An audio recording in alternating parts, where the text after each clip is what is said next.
விஜி, நாம ஒருத்தருக்கு ஒருத்தர் ஆறுதல் சொல்லிக்கிறதுக்கு தான் ஆண்டவன் நம்மளை சந்திக்க வச்சிருக்கான்.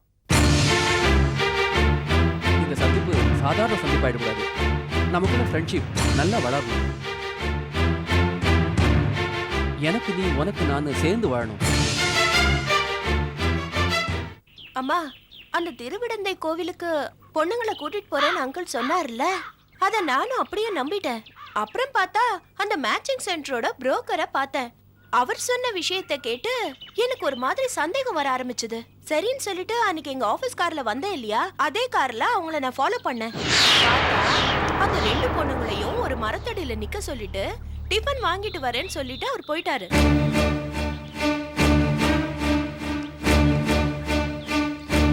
அந்த பொண்ணுங்க பக்கத்திலேயே இன்னொரு கார் ஒண்ணு நின்னுட்டு இருந்தது.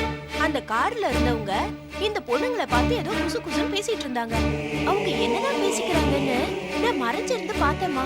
மரத்துக்குள்ள மனம் முட்டுல ரெண்டு பச்சைங்க உட்கார்ந்துருக்கு. அந்த பாட்டுக்கு தான் நான் சொன்னேன்.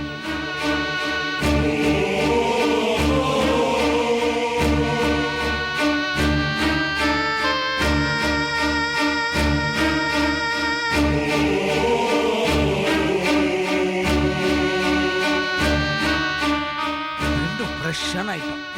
அது போட்டோம், இதுங்களை எப்படி நீங்க பாம்பே கூட்டு போறீங்க அந்த விஷயம் எனக்கு முதல்ல தெரிஞ்சாகும். என்ன நாளைக்கு பிரச்சனை ஆயிடக்கூடாதுல்ல. எந்த பிரச்சனையும் வராம நான் பாத்துக்கிறேன்.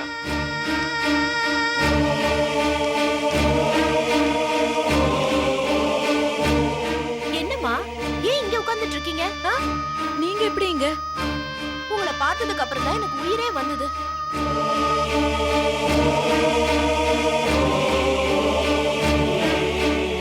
யாரையா இது புதுசா மூணாவது ஒண்ணு வந்திருக்கு? அதுங்க ஃப்ரெண்டா இருக்கும். ஒத்து வந்தா பாப்போம், இல்லைன்னா மயக்க ஊசி இருக்கவே இருக்கு. போட்டு மூணா கொண்டு போயிடுவோம். நம்மளை கொஞ்சம் சேர்த்துக்க வடிச்சீங்க.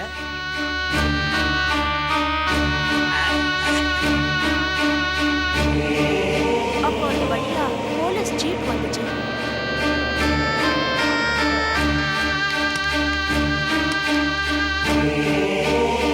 போலீஸ் ஜீப்பை நிறுத்தி இன்ஸ்பெக்டர் கிட்ட ஹெல்ப் பண்ண சொல்லி கேட்டேன்.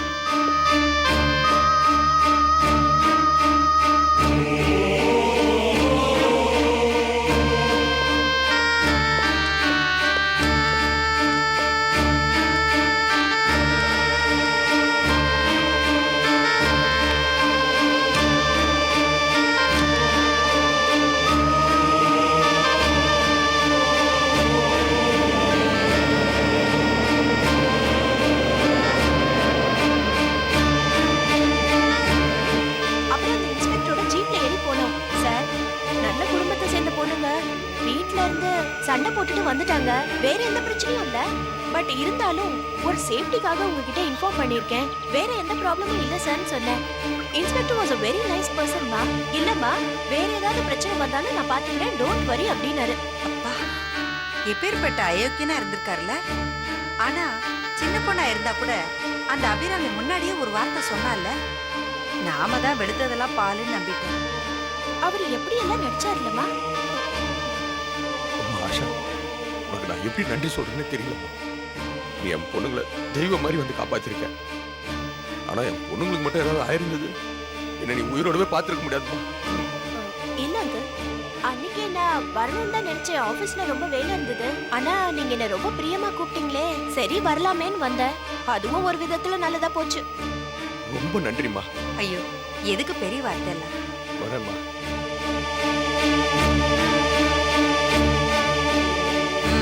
தெரிஞ்சுக்கோ.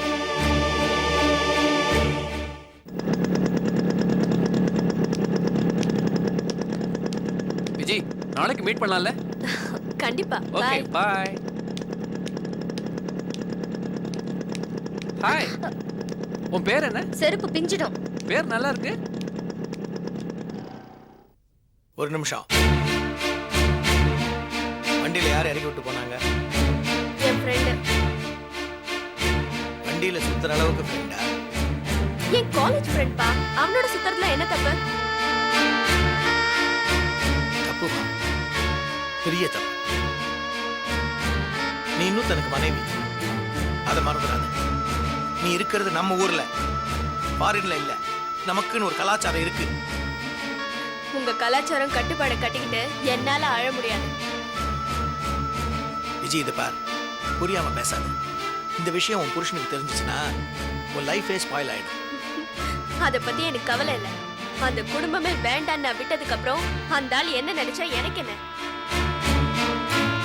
இத பாருங்கப்பா, என் மனசுக்கு எது சந்தோஷம்னு படுதோ அதபடிதான் நான் நடந்துப்பேன்.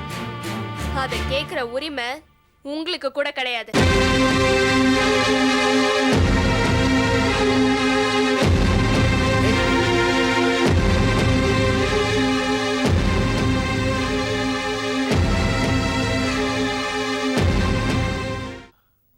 அக்கா, விஜய் அக்காவை விட்டுட்டு போனானே அந்த பொறுக்கியை பாத்தீங்களா? ஏன் அவனை உனக்கு ஏற்கனவே தெரியுமா? இதுக்கு முன்னாடி அவன் எனக்கு தெரியவே தெரியாது. கொஞ்சம் கூட மரியாதையே இல்லாம என் முதுகு தட்டிட்டு என் பேர் என்னன்னு கேக்குறான். நீ என்ன சொன்ன? செருப்பு பிஞ்சிடான்னு சொல்லிட்டு வந்தேன். சொல்லிருக்க கூடாது, செஞ்சிருக்கணும். அவனை நான் பாத்துக்கிறேன், நீ போ.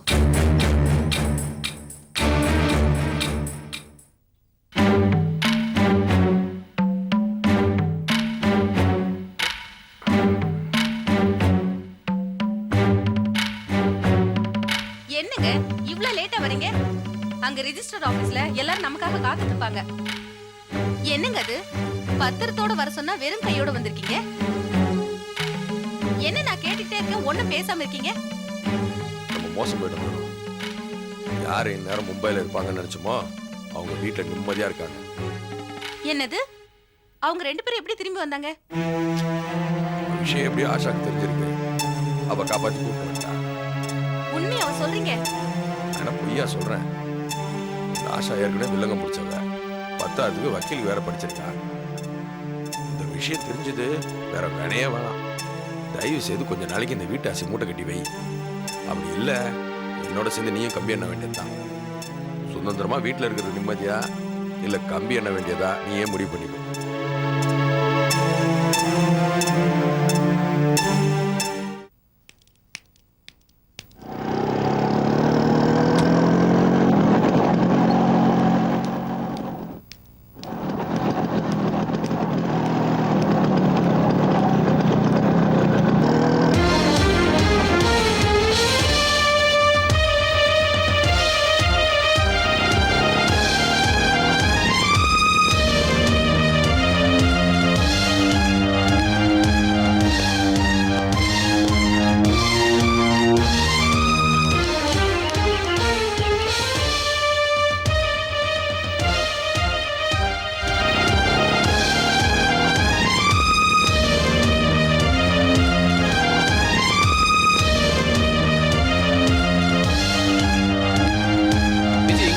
கால் பண்ணிட்டு வரேன். விஜய், இப்ப போனவரோட பைக்ல வந்து இறங்கினியே, அந்த தம்பி யாரு? உங்க சொந்தத்திலயோ உங்க வீட்லயோ நான் பார்த்ததே இல்லையே. யார் அது? புது சொந்தமா? ஆமா, புது சொந்தம்தான். அதை கேட்க நீ யாரு? என்னம்மா அது இப்படி கேக்குற? நான் உன் மாமியார்மா. அந்த உறவெல்லாம் முடிஞ்சு போய் ரொம்ப நாள் ஆச்சு. விஜய், என் பேர் சொல்றது கூட உனக்கு அருகதை கிடையாது. முதல்ல எங்க இருந்து கிளம்ப. விஜய் அப்படி சொல்லாதம்மா. விஜய், யார் அது? என்ன பேசிட்டு இருக்க இவங்க கூட? யாரோ பிச்சைக்காரி. நீ வண்டி எடு, நம்ம போலாம்.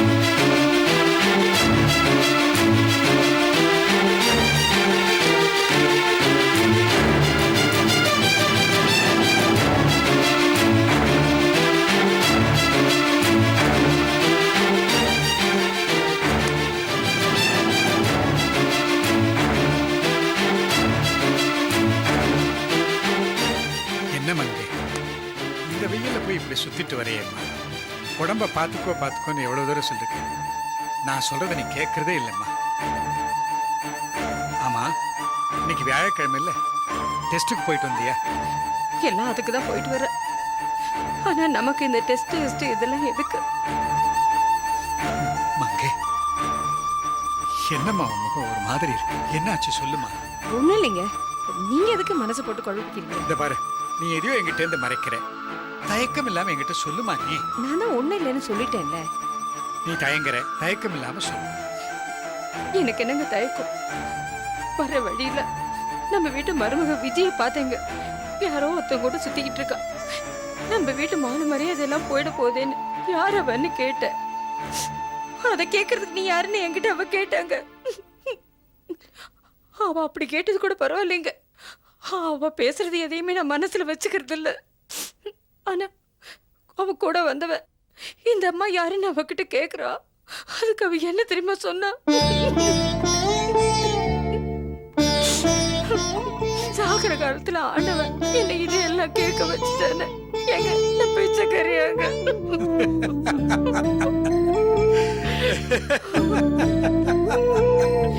என்னங்க சிரிக்கிறீங்க? பின்ன என்ன பண்றது? நேத்தி கூட விஜய் என்ன பார்த்தா அந்த பையனோட போயிட்டு இருக்கும்போது என்னையும் அப்படித்தான் சொன்னா. என்னங்க இதெல்லாம் சுந்தருக்கு தெரிய வேண்டாங்க. சேச்சே, அவன் மனசு நொந்து போயிடுவான். சுந்தர் கிட்ட கண்டிப்பா சொல்லக்கூடாதுமா. நம்ம விஷயத்த நம்ம மனசுக்குள்ளேயே வச்சுக்குவோம். வெளியே காமிச்சுக்க வேண்டிய தேவையே இல்லை. அப்பா வாமா, எப்படிப்பா இருக்கீங்க? தான் நீயே பாக்குறியா? என்னத்தான் சொல்றது? என்னம்மா இம்மா நாள ஆளே காணா? பெத்த அப்பனை இப்பதான் பார்க்கணும்னு தோணுச்சா? இல்லப்பா, ம். நான் இப்போ ஒரு பெரிய வீட்டு மருமகளா இருக்கேன். ஆ, எனக்குன்னு சில கடமைகள் இருக்கு. ஆ, அதெல்லாம் பார்க்கவே நேரம் சரியா இருக்கு. ஆ, அதான் உங்களை பார்க்க வர முடியல. ஆ. ரொம்ப தான் தேறிட்ட. நானும் அந்த பெரிய இடத்து சம்மந்தி தான். இவ்வளவு பேசுறிய, பெத்தவங்களை காப்பாற்ற வேண்டியது பிள்ளைங்க கடமைன்றது உனக்கு தெரியாதா? அதான் மாசம் மாசம் செலவுக்கு பணம் தரல. குட்ட இதெல்லாம் பாக்கெட் பண்ணி முழுசா 10,000 ரூபாய் கொடுத்துருந்த. அப்புறம் அது 5,000 ரூபாய் ஆக்குனேன். இப்ப அது மிஸ்ஸாத்து 2,000 ரூபாய் ஆயிப்போச்சு. அதான் பாட்டில இருந்து சொல்லின்னு இருக்கிறேன். நீ ஒரு ஆளு, உனக்கு 2,000 ரூபாய் பத்தாதா? நான் வாய் ரொம்ப நீள்தேன். பெரிய வீட்டு மருமகன்ற திமிரா?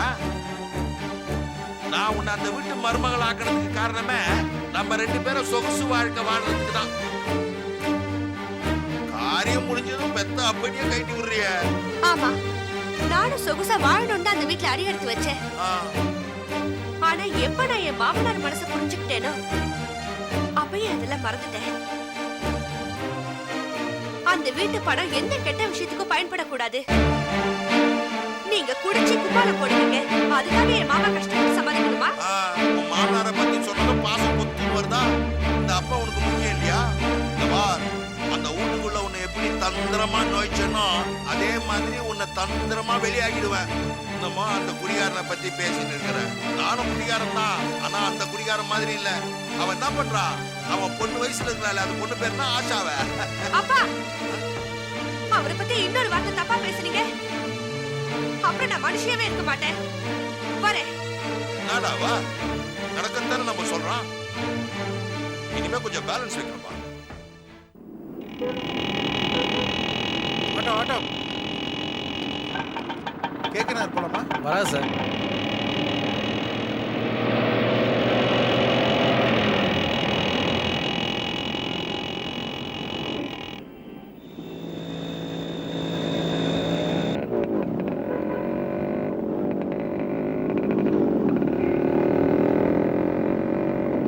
ஏய் மச்சான், ஹாய்டா. இங்க என்னடா பண்ணிட்டு இருக்க? ஆட்டோக்கா வெயிட் பண்றேன். ஒருத்தன் கூட நிறுத்த மாட்டேன்றான். சரி, வண்டி என்னாச்சு? வண்டி கொஞ்சம் ரிப்பேர் மாப்ள, ஒர்க் ஷாப்ல விட்டுருக்கேன். அப்படியா? ஆமாடா மாப்ள, எவ்வளவு நேரம் தான் வெயிட் பண்றது? ஒரு ஆட்டோ கூட நிறுத்த மாட்டேன்றான். ரிப்பேர் முடிஞ்ச வண்டி எப்போ கிடைக்கும்? 1 வீக் ஆகும் மச்சான். இஃப் யூ டோன்ட் மைண்ட், எங்க வீட்டில் என்ன ட்ராப் பண்ணிடுறியா? பண்ணிடுறேன்டா. ஓ வண்டி கிடைக்கிற வரைக்கும் வேணா என் வண்டியை யூஸ் பண்ணிக்க. ஏய், வண்டி என்கிட்ட கொடுத்துட்டு நீ என்னடா பண்ணுவ? 2 நாள் ஊர்ல இல்ல மச்சான், திருப்பதி போறேன். அது வரைக்கும் வண்டி நீ யூஸ் பண்ணிக்க. ரொம்ப தேங்க்ஸ்டா. சரி மச்சான், என்ன வீட்டில் ட்ராப் பண்ணிட்டு வண்டி எடுத்துக்க. Thank you very much.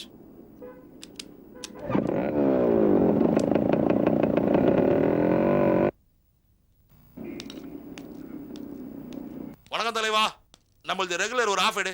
முதல்ல 4000 ரூபாய் பாக்கி எடுத்து வையே, அப்புறமா ஆஃப் கொடுக்குறேன். இதையும் பழைய கணக்குல எழுதிடு. ஒரு ஆஃப் எடு. யோ, சொன்னா போக மாட்டேன் நீ. என்னப்பா 4000 ரூபாய் தானே பாக்கி? 4 லட்சமா? என்னமோ கத்திரிய. பப்ளிக்ல இமேஜ் என்ன வருது? பெரிய இமேஜ். ஏதோ பணக்கார வீட்டுல சம்பந்தம் வச்சிருக்கேன்னு விட்டு வச்சேன். இன்னும் நேரத்துல பணம் வரல, நடக்கிறதே வேற. ஆமா, செட்டில் பண்ணிடுறேன். இப்போதைக்கு ஒரு ஆஃப் கொடுமா. யோ, ஒழுங்கா போல ஹாஸ்பிட்டல் அட்மிட் ஆயிடும்.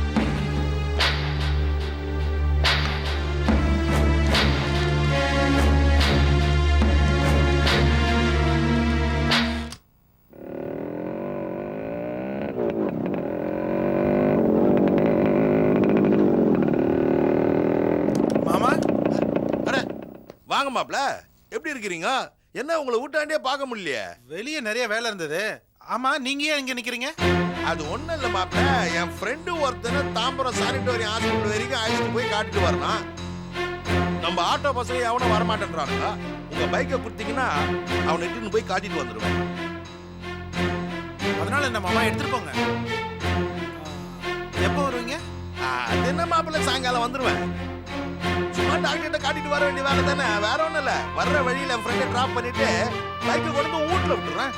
இந்தாங்க, எடுத்துட்டு போங்க. அப்படியே ஸ்டார்ட் பண்ணி கொடுத்துருங்க மாப்பிள்ள. இந்த வண்டி எனக்கு பழக்கம் இல்லாத வண்டி.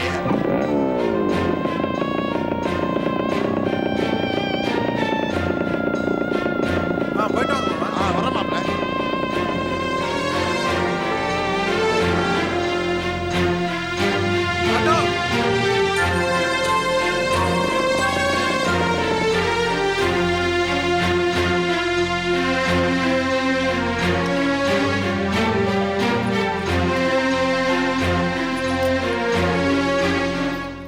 வணக்கம் தலைவா. பாத்தியா, என் சம்பந்தி என்னமோ கேவலமா பேசினிய. நான் நடந்து போறது அவருக்கு கேவலமா இருக்குதுன்னு ஒரு பைக்கை வாங்கி கொடுத்துருக்காரு. ஒரு ஆஃப் டே பைக்கில் வந்தா நாங்க அசந்துருவோமா? இந்த மாதிரி எத்தனை பேர் நாங்க பார்த்துருக்கோம். முதல்ல கொடுக்க வேண்டிய பணத்தை கூட. நயா கீரல் உழுந்த ரெக்கார்டு மாதிரி சொன்னதையே சொல்லின்னு இருக்கிற.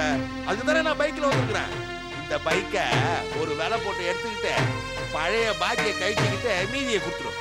ஓ, அப்படி வரியா? எனக்கு பாக்கி செட்டில் ஆகும்ல. சரி, புக்கு கொடு. புக் இருந்தா நான் ஏன் உங்ககிட்ட வரேன்?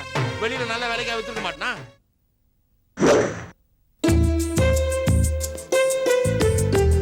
ஹாய் ஷாம். ஹாய் மோகன், எப்படா இருக்க? பார்த்து ரொம்ப நாள் ஆச்சு. விஜி, இது என் ஃப்ரெண்டு மோகன். ஹலோ மோகன், இவங்க விஜி. சரி ஷியாம், எனக்கு டைம் ஆச்சு, நான் கிளம்புறேன். சரி, ஓகே, உட்கார்ற.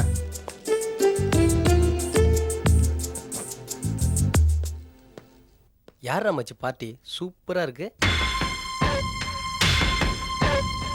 கல்யாணம் ஆனவன், ஆனா புருஷனை பிரிஞ்சு தனியா இருக்கா. நீ எப்படி பிடிச்ச?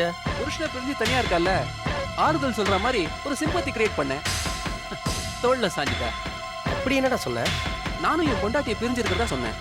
அட பாவி, உனக்கு இன்னும் கல்யாணமே ஆகலையடா. அத அவகிட்ட சொல்ல முடியுமா? சரி, எனக்கு ஒரு ஹெல்ப் பண்ணு. என்ன ஹெல்ப்? என் ஃப்ளாட் ஒரு நாளைக்கு வேணும், அவ்வளவுதானே?